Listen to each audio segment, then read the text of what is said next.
Thank you. Thank you for the invitation, the organizing committee, and it's such a pleasure to be in such a beautiful city. So I'm going to talk about pain and depression. In fact, I'm a pain specialist, so it's another aspect of depression. So basically, I see mostly pain patients with severe pain, refractory pain. So we're not with acute pain. It's really on chronic pain. And in fact, we follow them for depression, but we're not very good at depression, I must say. And I think we need a bit more help if we want to move forward on that. So I'm going to talk about the results we had in our team. We've been working on ketamine for the last, let's say, 20 years. Ketamine and dextromethorphan and memantine. We did a lot of translational research and always on pain.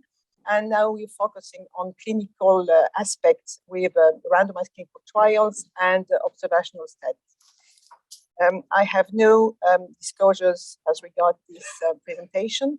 So there are many intersections between pain and depression.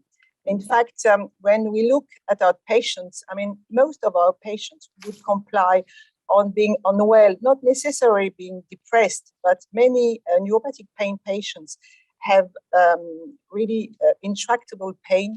They come to the pain clinic with the pain 8 or 9 out of 10, and they've been on drugs for a long time. And in fact, they very often they don't want to recount they might have a bit of depression. And when we give them antidepressants, they just refuse it very often because they're not depressed. And I think very often they have symptoms of depression, but as pain specialists, all the pain clinics are not equipped to have a psychiatrist very near. And very often we assess depression with the Hamilton scale, and that's it. We don't go really further. There is an increased risk of depression in pain.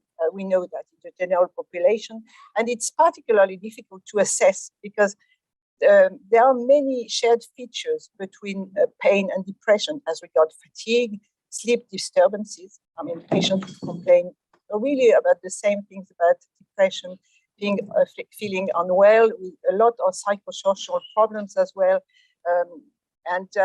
Very often it's difficult to distinguish, and very often they complain of fatigue, basically. On the pathological side, the pathophysiological side, it's very interesting. 20 years ago, we started to localize brain areas that would be common for emotion and pain. So it's very descriptive. It started with fMRI. And now there is just a publication which is very interesting, just being published about the fMRI in depression, anxiety, and pain. And it's very interesting because it shows that the default mode network dynamics are quite changed in pain, in anxiety, in depression. And there are common aspects of these three subjects, in fact, for pain. And that comes out of the literature. It's very nicely done. And now for chronicization of pain and chronicization of depression, we know that pain hurts the brain. The brain of a chronic pain patient is not just a healthy brain processing pain as we just have when we have acute pain. It's really a brain that has been changed. We talked about neuroplasticity yesterday, and this really shows us specific areas in the brain that could be affected by pain and also by depression, and maybe the two at the same time. So that's very interesting. Of course, at molecular level, on the left, that's the pain pathways. In red, the ascending pathways. In green, the descending pathways. And in fact, we use serotonin, we use noradrenaline, and these pathways are very important. And in fact, these are the same as we use for depression. And very often for the neuropathic pain recommendation, the first line is antidepressants. So we just want to move and act on the serotonin concentration at the level of the synapse. So there are quite a number of similarities between pain and depression. So a dual agent for pain and depression. So that's very attractive. We talked about ketamine. the mechanism of action of ketamine. I'm not going to dwell too much about that. The NMDR receptor, I mean, we've been working on that. It's not just ketamine, it's also dextromethorphan, it's also magnesium, because magnesium is the physiological blocker of the NMDR receptor. And we know that by changing the concentration of magnesium, we can affect stress, we can affect depression, we can affect anxiety. That's another story. And so we know quite well the NMDR receptor. We know the NR2B and NR1 and so on. We know it is mainly NR2B that is affected. But it's not just that. The impact of ketamine on all the receptors, it's enormous. And it's not limited to that slide. This is the slide of one of my PhD students who studied specifically the opioid aspect of the action of ketamine on opioids. We know it's not enough to have a ketamine action on opioids. We know it's not enough, but there are so many things. We're going to talk about the kynurenine pathway as well. I think it's this afternoon or tomorrow. It's very interesting.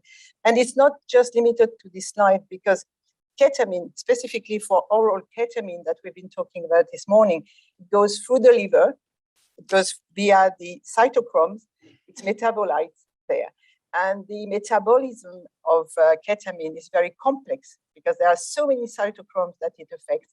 There are at the moment pharmacogenetic studies being done on the metabolites of ketamine, how they affect pain, how they could affect depression or anxiety as well. So it's a wide area, and also on top of that, the drug interactions, because we assume that when we give ketamine to patients, they are already on a chronic pain treatment with antidepressants or other drugs or benzodiazepine.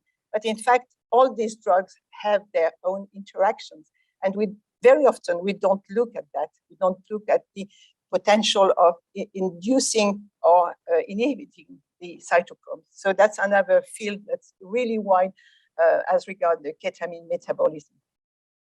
So efficacy and safety. So we rely on the evidence-based medicine that you all know, with this pyramid, with the randomized clinical trials being the gold standard so far. At least the randomized clinical trials have allowed us to come out of the obscurantisms we were 20 or 25 years ago, where it was not witchcraft, but very often it was not properly done. So the methodology has improved dramatically now, and we've been helped a lot by the statisticians as well, because the statistical models have improved as well. And so that's what we refer on when we talk about evidence-based medicine, mainly the randomized trial. And on this slide, on the left, that's the randomized clinical trials that we still need, that are valuable to regulators. And we discussed that just before as well. And on the right, that's a real world evidence where we have the observational studies, and we have no randomization, of course. And that's really relevant to clinical practice.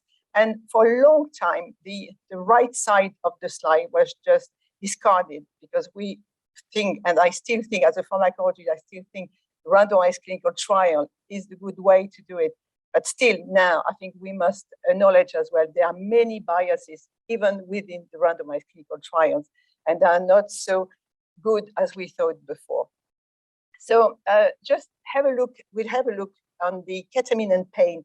So the ketamine and pain, we use ketamine not in the first line, of course. It's when we have treatment failure.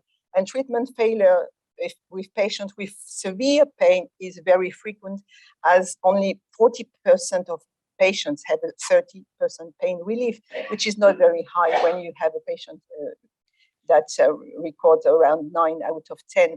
And so that's the first line is antidepressants, antiepileptics, and very often patients go to the pain clinic for ketamine or other treatments. So we did 2 years ago a study.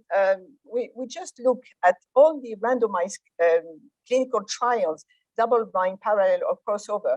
And I'm not going to go on that, but the interesting point is the chronology, because the interest on the long term, we've been talking about the long-term effect of ketamine yesterday.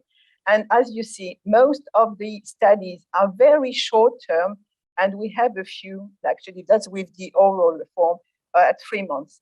But most of them are very near the infusion. And in blue, that's when you have relief, and no relief is on pink. So you see, it's quite a match, the results with just the randomized clinical trials. So we decided to have two aspects. We decided to do a RCT with our team, and to do a real-world evidence study, so that we would have exactly the same methodology, exactly the same statistician, and exactly the same team. So we did two studies that have been published. The first one is the RCT. So briefly, double-blind crossover, the good study for the evidence-based medicine, where the patients had either ketamine or ketamine magnesium or placebo. They were all ketamine naive patients, because that's very important as well. So that's they had not had the experience of what it feels like when you have a trip, as we mentioned this morning with ketamine. And in fact, what we concluded is that we had the efficacy of ketamine after 1 week, but it was difficult to show it, I must say. I mean, we dragged it along and we managed to show, but it was not a major one. There was no major immediate or late improvement of its patients on depression and anxiety, and no adverse events. So that was a good aspect. And what we managed to show is what we had different responder profiles. And that's very interesting, because not all the patients respond the same way to ketamine. And really, we are now within this phenotyping, which is very important. It's not one drug for everyone. That's one drug to adjust to patients. So we went to the real-world study. So we finished, including the patients. We included 585 patients with chronic refractory pain who came to 30 pain clinics in France. So it has been a long journey. It's not completely analyzed so far. So basically, we included the patients, and then we had the team calling them every month for 1 year.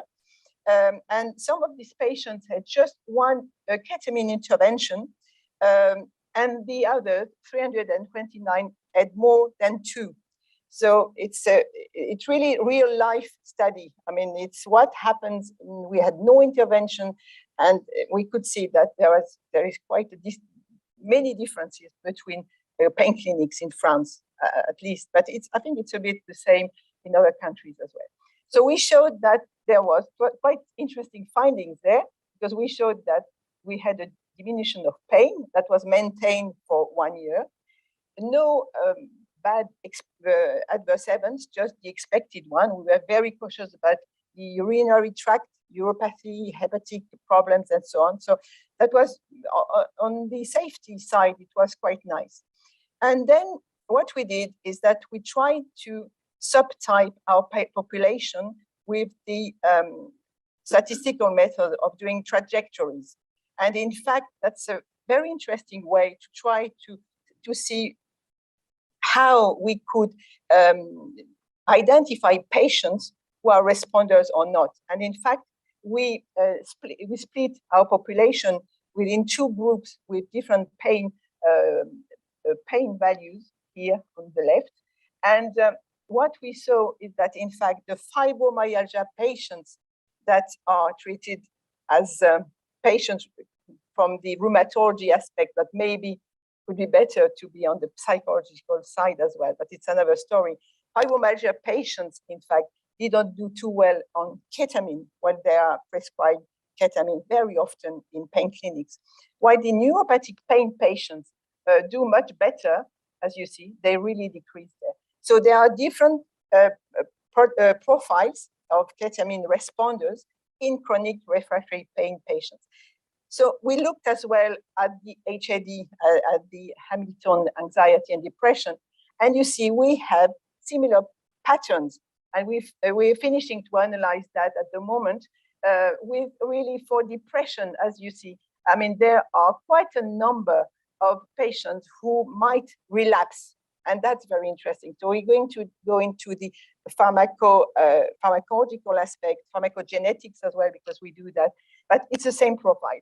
At the moment, we're finishing the data management for the 329 remaining people who have had repeated IV ketamine, and that's going to be interesting. And I think the profile of the patient won't be exactly the same one than the one who had just one injection. So that was our conclusion, different subtypes of ketamine responders. And the big problem with ketamine is that the repetition of the injection. And that's a real problem with the question mark of addiction, because these patients really have pain. They want, we say, not more often than once a month. And you can be sure that the day before the month, they call for the appointment. So really, they need that. So the addiction aspect is important as well. And so there has been a number of studies about oral as well. When you start with the ketamine as IV and with oral, and it's quite interesting because they showed that they still maintain the improvement in quite a number of the patients. It's quite effective with normal, not unexpected adverse events. We did as well something else. We tried to have a relay to IV ketamine with other NMDA antagonists, because we had experience with memantine and dextromethorphan. So we gave ketamine to patients, and so of course they improved on pain. And then we followed them for 3 months in a clinical trials, a double-blind clinical trial, with dextromethorphan, memantine, or placebo, real placebo. And in fact, it was interesting because the gain they had from ketamine relief was maintained with dextromethorphan for 3 months. It was not maintained with memantine and placebo. And more interestingly, it was with we did the depression and anxiety, and in fact, this was maintained as well. They improved on depression, they improved on anxiety. It was a secondary outcome, it was not a primary outcome. So we need to focus maybe more on that in future studies. But it's interesting on this aspect, and it was maintained. So that opens quite interesting aspects on maybe relaying ketamine, IV ketamine with oral ketamine or with other NMDA antagonists. There are also expert consensus that are published. We did a Delphi agreement study, and this Delphi study showed that pain clinicians think that it's quite interesting to have ketamine as well for depression, although they don't prescribe for depression, of course, they prescribe for pain. And it's interesting because they're not against it for depression. So it was just something interesting. But expert consensus are very important as well.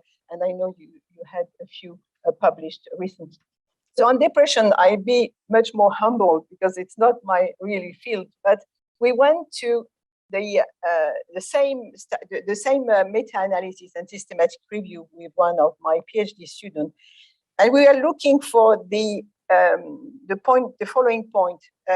We wanted to know if studies on ketamine and depression included pain, and in fact, we were quite disappointed because you have clinical trials on ketamine and depression, ketamine and pain, but you don't have clinical trials on ketamine, depression, and pain. So in fact, we published that because it was a lot of work, but in fact, the idea was that there are subtypes of patients in depression and subcategories of patients, and we've seen that, and specifically with suicidal ideation. That's interesting, but there is still a missing card in the puzzle. It's with including these patients with pain.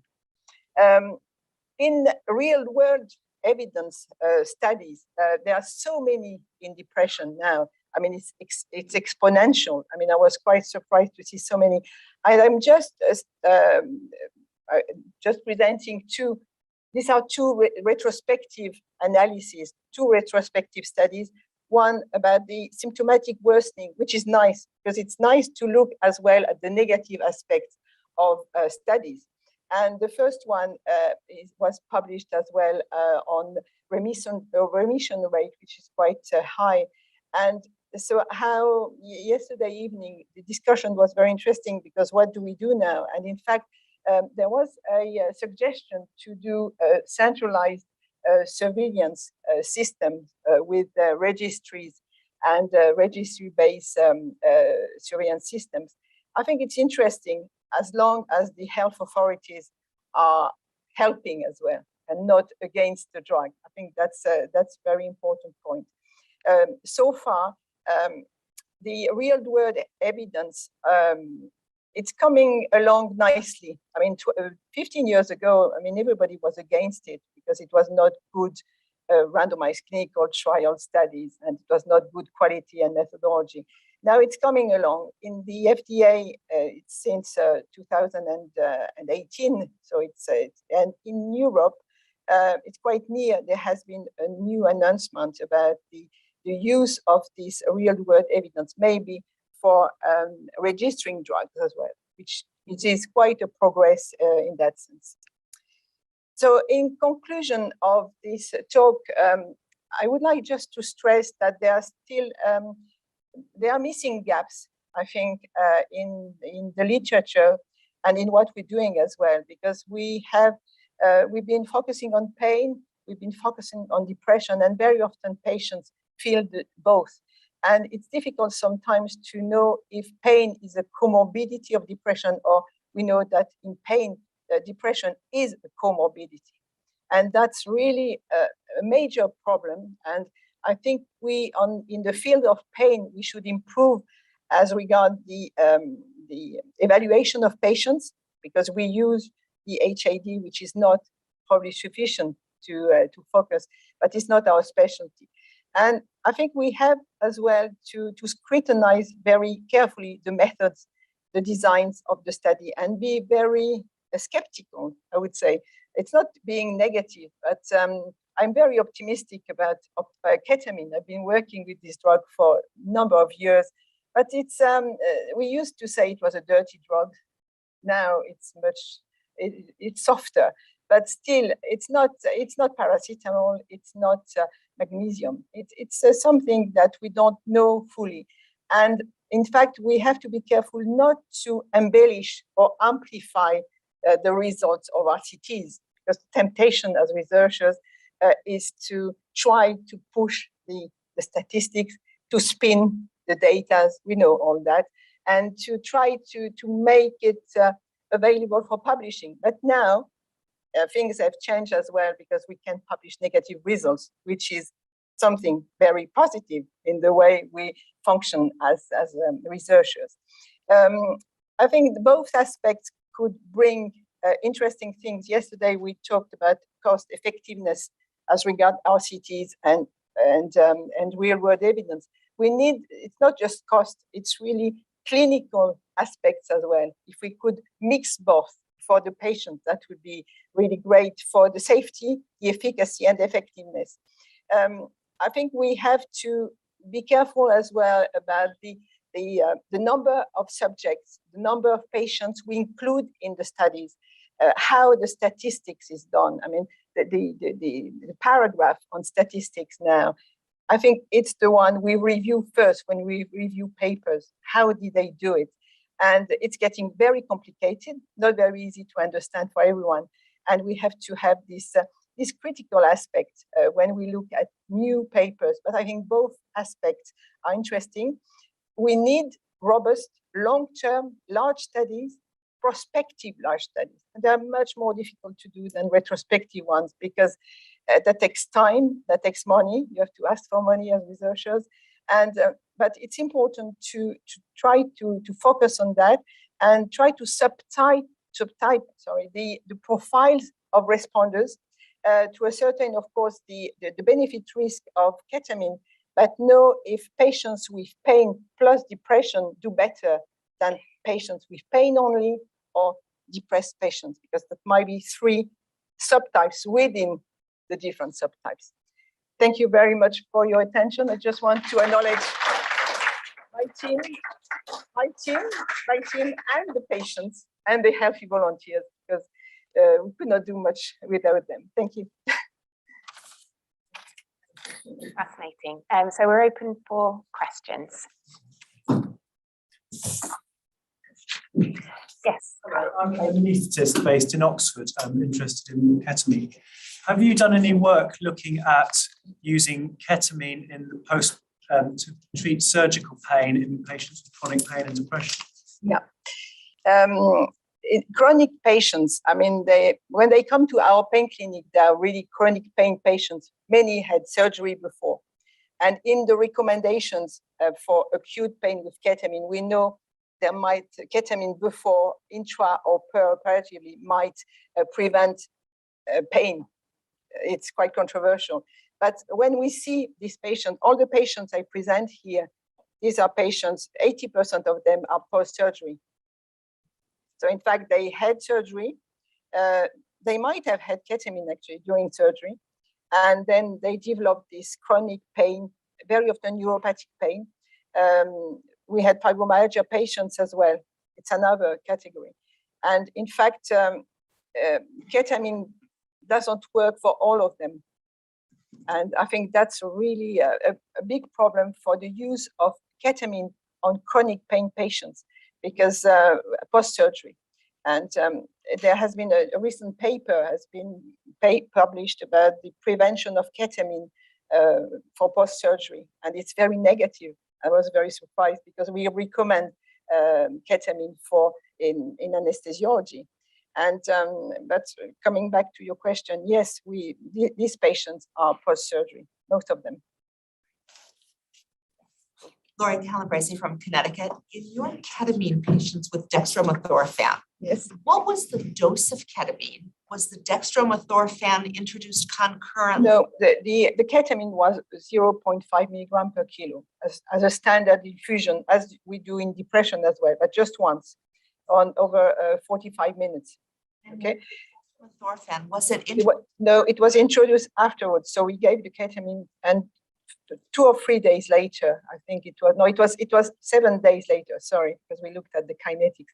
7 days later, we started with dextromethorphan, increasing the dosage. And then we went to a plateau, and then they were maintained for 3 months. It was the same for ketamine, for memantine. It was 5, 10, 15, 20. We started to have adverse events around 20 for some patients because they were not cognitively impaired. And but the dextromethorphan was quite useful. And in fact, we have at the moment a clinical trial in patients in post-mastectomy, post-full mastectomy patients who have really pain from the surgery and pain from the chemotherapy as well. So with the hand and gloves and foot and pains and so on. And in fact, it seems to work. I mean, well, it's just my guess in a way, but I think it seems to work. We showed that in animals that dextromethorphan acts and improves post-surgery pain in animals. It doesn't prevent pain, while memantine could prevent post-surgery pain.